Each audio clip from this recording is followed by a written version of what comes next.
en las residencias, y esas actas sirvieron para documentar algunas de las cosas que sabíamos que pasaban, pero que era muy difícil demostrarlas porque en todo momento nadie quería colaborar con la autoridad municipal, porque había otras órdenes que por la vía sectorial, por la vía de lo que tenía que ser el cuidado de las personas y la vía de los servicios sociales y de la asistencia a los mayores, pues les habían dicho que casi que no nos atendieran, que no nos dijeran nada y que callaran. Y eso fue lo que pasó.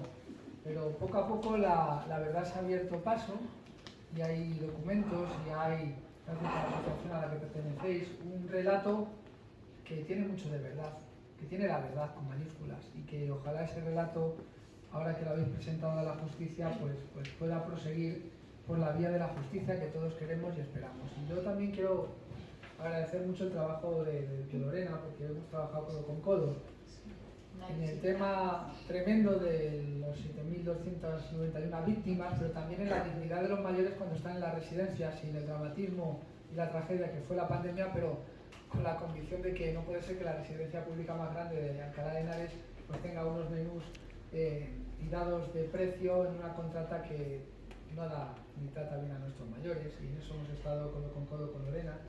Y luego Chamorro lo que demuestra que Chamorro demuestra que se puede ser cargo público, que se puede ser la política, pero que cuando uno tiene sentimientos y cabeza, pues luego permanece en las asociaciones, permanece en el compromiso que tenemos todos, al margen de que durante un tiempo estemos en un espacio público, pero él lo tiene desde hace muchos años y siempre ha sido una persona comprometida y me ha gustado seguir manteniendo el contacto y que estés aquí.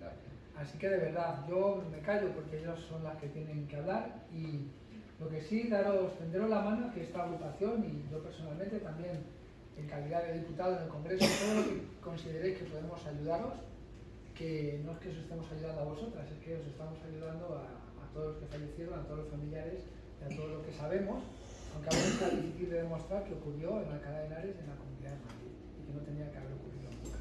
Así que sin más, pues ¿quién va a hablar? Mi madre. Yo afirmé, estaba grabado por ahí, y dijeron que si estábamos preparados, que si las residencias estaban preparadas para asumir algo que no conocíamos, que era la pandemia. Y yo respondí, necesariamente que no. Porque este es el antecedente que hay que hacer. Antes de llegar a la comisión de investigación, el antecedente es qué pasaba con las residencias en la Comunidad de Madrid.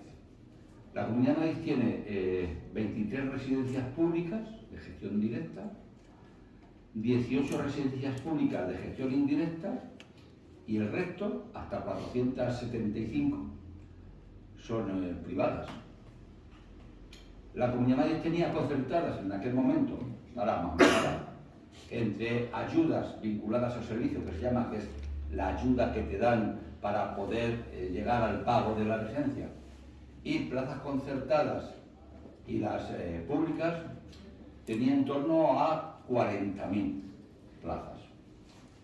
Bueno, pues de esas 40.000, solo 6.260 eran de gestión pública. Vale.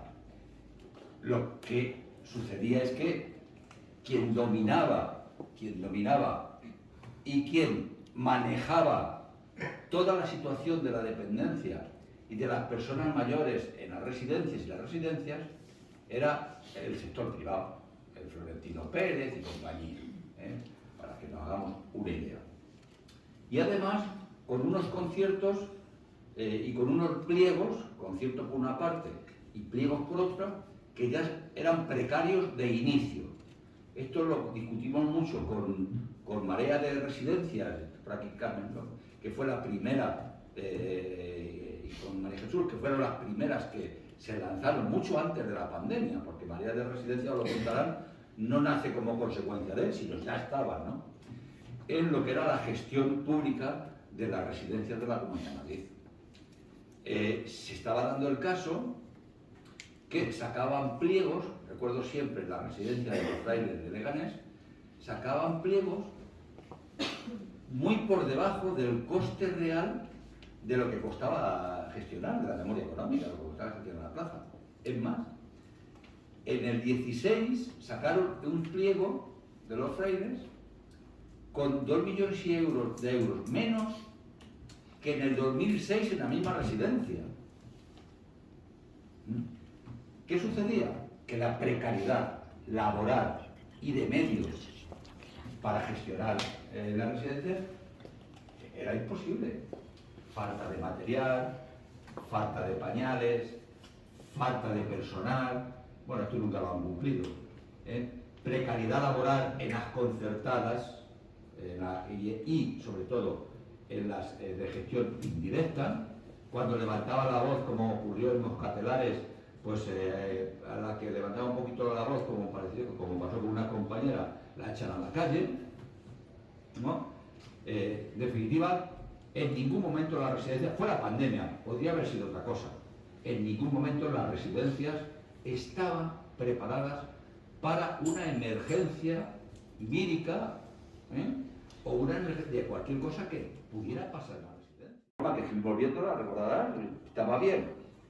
Y que cuando te enganchan el agua, las tuberías nuevas te las enganchen a las viejas y contaminen toda la residencia, ya, eso ya denota. Eso fue lo que pasó. Que afortunadamente en Alcalá está el laboratorio municipal, en aquel momento un laboratorio con mucha calidad, muy especializado, como sabéis, en el tema de la legionela, y teníamos datos casi al momento, gracias a Blanca sobre todo, que por ahí viaja, por supuesto, ¿no? Entonces, este era el modelo de gestión, imposible, imposible. En la residencia de Mirasierra, en la cuarta planta, que no me querían dejar subir, no, si todas son iguales, es donde estaban los judiciales, los que están tutelados por el ANTRA o tienen otro tipo de tutela y tienen que estar especialmente vigilados. Lo primero que me encuentro en la puerta de la habitación es una cosa muy rara de acero que salía de la pared y se ponía en la puerta. Y le digo a la directora, ¿esto qué es? Dice, no, para que no se escape por la noche cerramos. Una falta de atención a las personas mayores, una falta de gestión, una falta de voluntad de respetar los derechos. También fue una operación política. También fue una operación política. Reyero no le gusta que yo diga eso, pero no le gusta que lo diga públicamente. ¿No? Porque una persona que ha estado pidiendo ir a declarar, y lo tenéis todo en su libro, ¿no? Fueron tan miserables que aprovecharon todo esto para ver cómo se quitaban del medio a ciudadanos, es decir, desprestigiarles de tal forma en la gestión que ellos hacían, que ya se habían quitado un enemigo y de cara al futuro desaparecían. Porque es verdad que Rellero, porque además durante toda la pandemia no había día que no habláramos por teléfono con él, Rellero les plantó un programa de atención a través de la UME para que fuesen a hacer un primer choque de desinfección, etcétera, y un programa de atención médica con los médicos de atención primaria, los que se llevaron al IFEMA.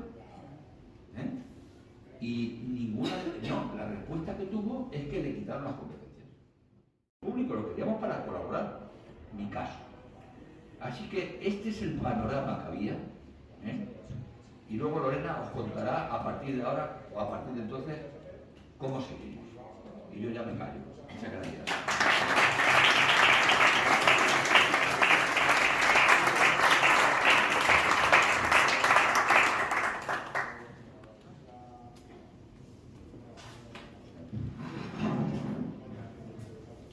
Ahora mi nombre es Juani. Yo tenía a mi madre en Vallesol, de aquí de Alcalá de Henares. De hecho, hubo muchas veces que mi madre, yo llegué a la residencia y mi madre estaba vomitando con 40 de fiebre. Lo tuve que denunciar, los médicos nos denunciaron. De hecho, una vez llegué con todo el cuello morado, tengo las fotos, lo denuncié, me lo archivaron. Y entonces yo siempre les dije que cuando mi madre estuviera enferma, por favor, que me llamara. Bueno, pues ellos el día 5, la última vez que yo vi a mi madre, me llaman que se iba a cerrar las residencias porque iban a estar más protegidos.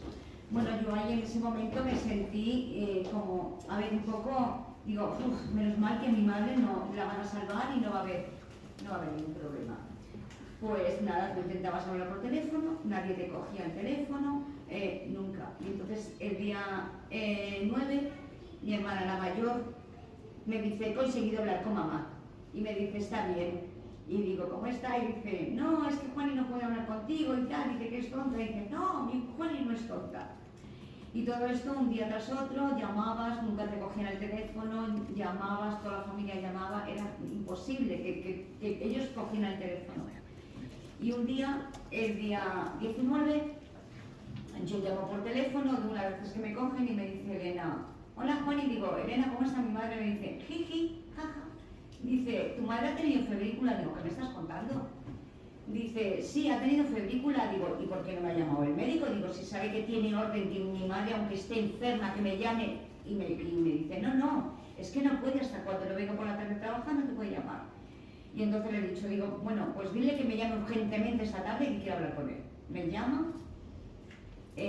chillándome, es que siempre estás igual, es que tu madre, bueno, ha tenido fiebre, pero está bien, hay otros ancianos que están peor que tu madre. Digo, ¿qué me estás contando? ¿Tú me estás diciendo que mi madre tiene 38 de fiebre? ¿Que está mal? No, que tu madre está bien, perfecta, tu madre está bien. Y ya, pues, bueno, yo no me quedé tranquila porque como sabía que otras veces me habían engañado, porque yo ya me había llevado a mi madre 3 o 4 veces que ellos no habían respondido llevar a mi madre al hospital. Y entonces llamo a Dani y le digo, oye, Dani, mira, quiero saber cómo está mi madre. Y me dice, Juan, hoy no trabajo. Dice, si quieres mañana sábado te llamo y hacemos una videollamada. Me hace una videollamada y yo veo a mi madre, que yo nunca se lo conté a mi familia. Yo llamo a mi madre y mi madre decía, mira Juani, mira tu Juani. Y mi madre no hacía nada más que toser y toser y toser y toser. Y yo la veía que le echaba para acá y para allá y para allá. Y le digo, Dani, ¿por qué tose tanto a mi madre? Y me dice, Juani, ¿por qué le da un yogur y se ha atragantado? Y yo dije, mi hijo había ido, se me ha pasado por los nervios, mi hijo había ido casi todos los días a pasar por la residencia y solamente se veía en el mortuorio sillas. Una de las veces dijo con un policía y ni siquiera el hijo del policía pudo ver a mi madre. Jamás nos dejaron verla. Y ya el 24, ya cuando ya entré yo en cólera, le digo a la doctora, quiero ahora mismo que traslades a mi madre al hospital. Me dice, tu madre no sale del hospital, no sale de la residencia ni va al hospital. Digo, ¿cómo? Digo, te voy a poner una querella que te vas a acabar. ¿Y qué hizo ella? Llamar corriendo al 061 y al 112. Pero ellos ya me habían comentado que el día 22 habían intentado por todos los medios llevar a mi madre al hospital. Siendo mentira, que ella se enteraba. Total, que intentamos con la familia, histéricos todos, nerviosos, por favor, auxilio, socorro, sacar a mi madre de ahí. Pues mi madre desde el día 17 hasta el día 24 a las 7 de la tarde, con una agonía hasta que murió. Desde el día 17 con 38 de fiebre, según la residencia, el día 22 llamaron al 061 y al 012. Yo conseguí hablar, me fui a hablar con geriatros, me fui a hablar con medicina interna, hice un escrito al 112, al 061 y todos me colaboraron por escrito que jamás había llamado a la residencia el día 22 para trasladar a mi madre, jamás. Lo único que sale de las llamadas del 112 y del 061 es el día 24, toda la familia entera, todos muy nerviosos, pidiendo auxilio. De hecho, llamó también la residencia. Ya está. Que nos llamaron que mi madre había fallecido. Pero en ningún momento nos dijeron, tu madre está enferma. Jamás, porque ellos me dieron un informe donde te decían que todos los días me llamaban, que estábamos corriendo. Horrible. Los únicos que me consolaban era un vecino que es Miguel, cardiólogo, y Pilar, enfermera. Me decían, Juan, tranquilízate, que no puedes hacer nada. Es que yo sola, porque yo no tenía nadie con quien abrazarme. Y mis sobrinas y mi hermana tenían a su familia, pero yo no podía. Mi marido con 40 de fiebre diciendo, mi suegra se ha muerto, llorando como un niño pequeño con 40 de fiebre, y yo decía, Dios mío, ¿qué es lo que hago yo ahora? Yo sola me tuve que consolar, yo sola me tuve que patalear, llorar. Y luego para colmo me llama la directora, me dice, Juani, siento mucho lo de tu madre, lo siento, Juani, lo siento. Tu madre era tan cariñosa, todo el día bailando, todo el día. Digo, ¿qué habéis hecho? Que no entiendo qué es lo que está pasando, dónde está la justicia, es que no lo entiendo. Es que yo lo tengo todo reflejado, el 061, el 112, lo de la residencia, lo de geriatros, que encima me dicen, es que en ningún momento a nadie se negó la asistencia a tu madre. Entre unos y otros, yo lo tengo todo demostrado, es que yo lo pedí, nada más terminar todo esto, yo el día 20 de junio, yo ya estaba pidiendo documentos a todos, entonces en ese momento me dieron todos. Lo que no me han dado ha sido el acta de mi madre de la residencia de la Yesol, porque aquí el ayuntamiento no sabe lo que es, no lo conoce nadie lo que es el acta, nadie, y esa es mi historia.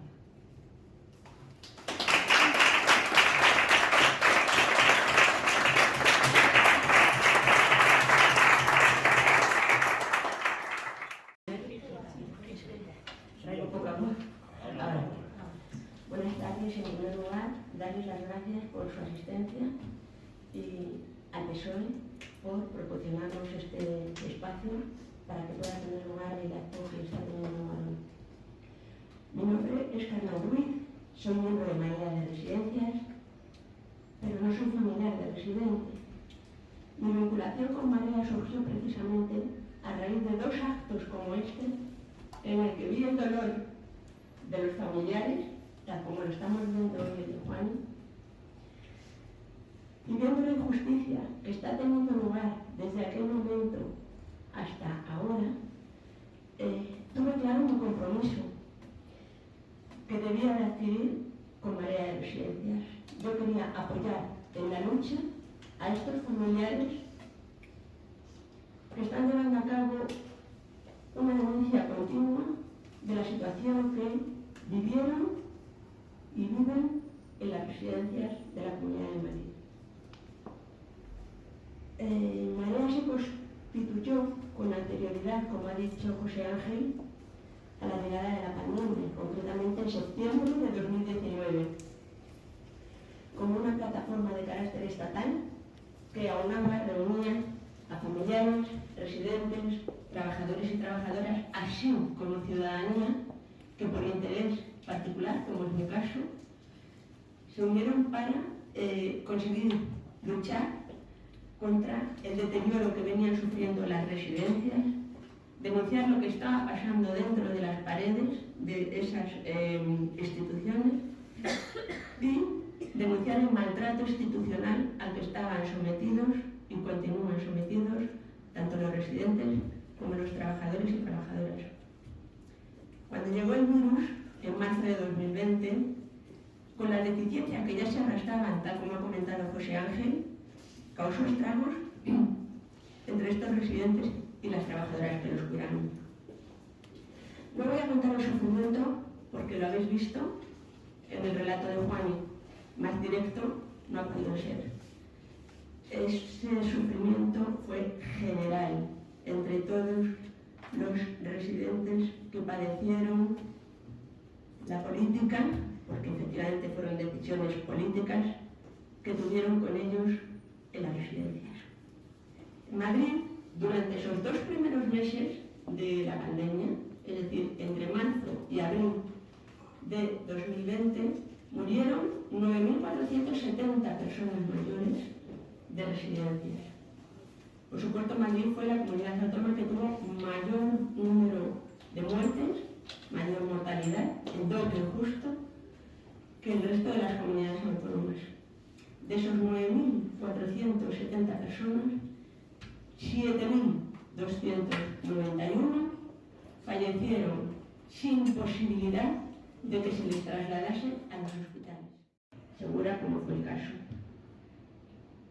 Por eso, tanto en Marea de Residencias como en Verdad y Justicia hemos adoptado este número, esta cifra, 7.291, en memoria y como reivindicación de las personas que fallecieron en las residencias sin atención sanitaria. Sabemos a través de los testimonios, yo es que me he vuelto a emocionar con el testimonio de Juan, sabemos a través de los testimonios de las personas supervivientes y de las trabajadoras que estos residentes murieron de forma cruel e indigna. Como consecuencia del trato que recibieron los familiares, que no pudieron ni despedirse, y es que lo ha dibujado, es que ese es el relato. Ni saber siquiera si los cuerpos que les entregaban eran uno de sus progenitores o parientes. Se iniciaron una serie de acciones, ella lo ha dicho, interpuso 5 denuncias, el resto de familiares llegaron a interponer hasta 400 querellas y que no han tenido los juzgados la más mínima denuncia en tramitarla siquiera dignamente. Se han archivado muchísimas de ellas y es más, es que no se han presentado ni los fiscales. Cuando tenía lugar el día de la causa, no se han presentado ni los fiscales. Los fiscales son los que tienen la obligación de defender a las personas más vulnerables. Más de 4.000 personas, de estos 7.291 que fallecieron sin poder salir a los hospitales, más de 4.000 personas se hubieran podido salvar con una atención sanitaria, con los recursos suficientes para poder sanar. Y en el caso de que ya hubiera, evidentemente, hubiera habido un porcentaje, como pasó con el resto de la población, que hubieran fallecido, lo hubieran hecho de forma digna, atendidos, con unos recursos que no hubiera sido el sufrimiento. El informe lo hemos llevado a un montón de instituciones, lo hemos llevado a los partidos políticos de la Asamblea, lo hemos llevado a los partidos políticos del Congreso de los Diputados, lo hemos llevado a la Fiscalía Superior de Madrid, a la Fiscalía General del Estado, a Presidente, a Gobierno, al Presidente, a Casa Real, a los Reyes, al Tribunal Constitucional. Nos han recibido el delegado de Gobierno de Madrid y no hay acompañamiento. ¿Hay acompañamiento? Ah, es que me parece, perdón. Nos han recibido el delegado del Gobierno en Madrid y el defensor del pueblo. No hemos dejado de movernos. Mismamente, esta mañana hemos presentado una macrodenuncia, una denuncia colectiva, ante la Fiscal General, Superior de Madrid, ante la Fiscal Superior de Madrid, firmada por 109 familiares en representación de 115 residentes, de los que fallecieron, de esos 115, fallecieron 111. Esa denuncia va contra altos cargos de la Comunidad de Madrid en aquel entonces. Concretamente, como ha dicho muy bien Chamorro, Carlos Moore, el que era director de coordinación sanitaria, el que luego le sustituyó, pero luego Pablo Busca, que era el director de 112, el Budoño, que era el asunto el que dictó el presidente y los 25 geriatras del Lance, que fueron los que delegaron la asistencia que pudieran salir derivados los residentes de sus instituciones. Negando y continúan su mentira de que no existieron esos protocolos. Argumentaba pues eso, como dice José Ángel, era el curador, no era la aplicación obligatoria. Las residencias eran competencia de colegas, de Pablo Iglesias. Entonces tú vas por la calle, te subes a un taxi y te dices, sí, es que el coletas. Y le tienes que decir, no, perdón, la competencia era de la Comunidad de Madrid, así como de todas las comunidades autónomas, puesto que la tienen delegada. Cuando la propia Díaz Ayuso, en su televisión, en Telemadrid, fue preguntada sobre si la gestión de las residencias era competencia de la comunidad, en un ataque de sinceridad, porque fue un ataque que le dio, dijo que sí. Claro, cuando le volvieron a preguntar, Presidenta, ¿me estás diciendo que es competencia de la comunidad? ¿Es su competencia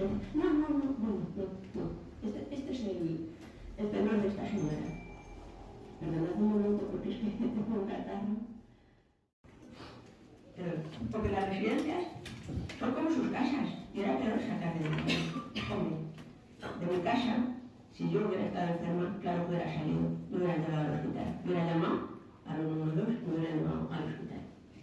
De todo esto puede dar buena fe Lorena, que la tenemos aquí, a la que aprovecho desde aquí para darte las gracias, de verdad de corazón, por la labor de apoyo que estás haciendo con los familiares, con los familiares, y la denuncia continua que estás haciendo en la Asamblea sobre las causas que llevaron a la muerte a miles de personas de las residencias durante la pandemia. Darte las gracias también por tu lucha incansable, en denunciar la responsabilidad del gobierno de Ayuso, porque la responsabilidad es de ese gobierno y de ella al frente. Queréis que os digamos, os acercáis, yo os lo digo, incluso os ofrezco mi colaboración para poder hacer videollamada, como sea, para conseguir las adhesiones. Aquí tenéis nuestro ofrecimiento. Y por último ya, deciros que ha habido un director de cine que cuando leyó el libro de Reyero, de Alberto Reyero, que era consejero de Políticas Sociales, ha hecho una película que se llama 7291. Ha intentado ponerla en salas de cine. Ha habido salas que le han dicho que no por temor a las represalias. Y ha conseguido que los cines Verdi y el cine Pequeño Estudio se la proyecten. Entonces, le estamos dando toda la publicidad del mundo para que si queréis asistir como público es lo mínimo que se merece su valentía. Y nada más, con esto ya acabo. Muchas gracias.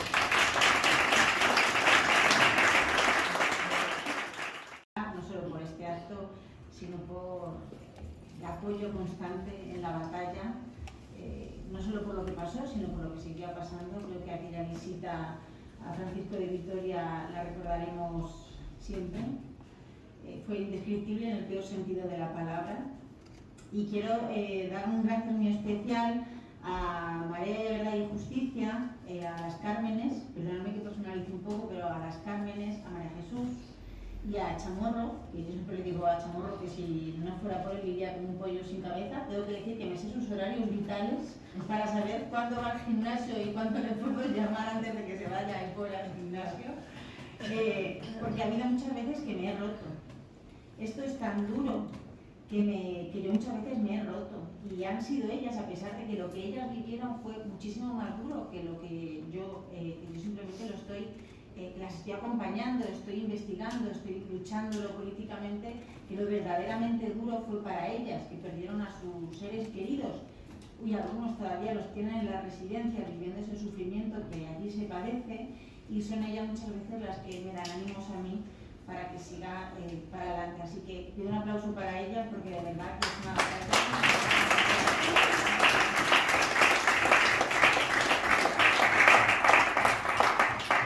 Y bueno, pues 7.291 personas. A ver si alguna vez el señor Osorio, que se lo toma todo como mucha chufla, es el presidente de la Asamblea de Madrid, se aprende la cifra.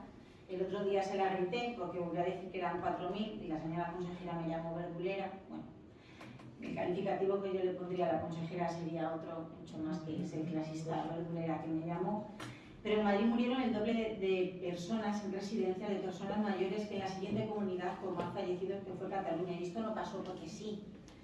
Es verdad que las costas, Manolo Rico siempre dice que la pandemia fue un tsunami, que no era lo mismo si hubiera llegado a las costas de Japón que si hubiera llegado a las costas de Haití, que eran las residencias de Madrid. Pero en Madrid hubo otro factor que fue el que marcó esa cifra, ese doble de fallecidos en residencia respecto a la siguiente comunidad con más fallecidos, y fueron sus protocolos de la muerte. A mí no me gusta llamarlo mucho de la vergüenza, yo los llamo de la muerte porque